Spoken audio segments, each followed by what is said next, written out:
স্পষ্ট হিসেব এখনো সরকারের কাছে নেই। শ্রমিক বিরোধী আইন পাশ করা হচ্ছে অতিমারির সুযোগ নিয়ে, কৃষক বিরোধী আইন পাশ করা হচ্ছে অতিমারির সুযোগ নিয়ে, মেয়েদের ওপর বীভৎস অত্যাচারের ঘটনা ঘটছে এবং অপরাধীদের পক্ষে পুলিশ থেকে শুরু করে মুখ্যমন্ত্রী সকলেই দাঁড়িয়ে যাচ্ছে।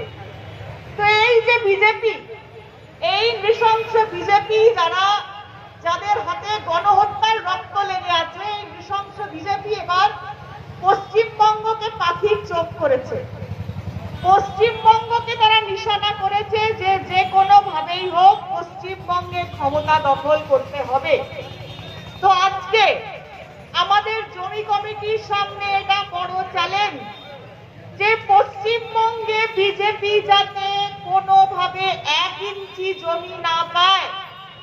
মানবতার শত্রু বিজেপি, খেটে খাওয়া মানুষের শত্রু বিজেপি, সংখ্যালঘুদের শত্রু বিজেপি, মেয়েদের শত্রু বিজেপি, সভ্যতার শত্রু বিজেপি যাতে পশ্চিমবঙ্গের মাটিতে 1 ইঞ্চি জায়গা না পায়, তার জন্য কিন্তু আমাদের জমি কমিটিকে সর্বোচ্চ উদ্যোগ নিতে হবে।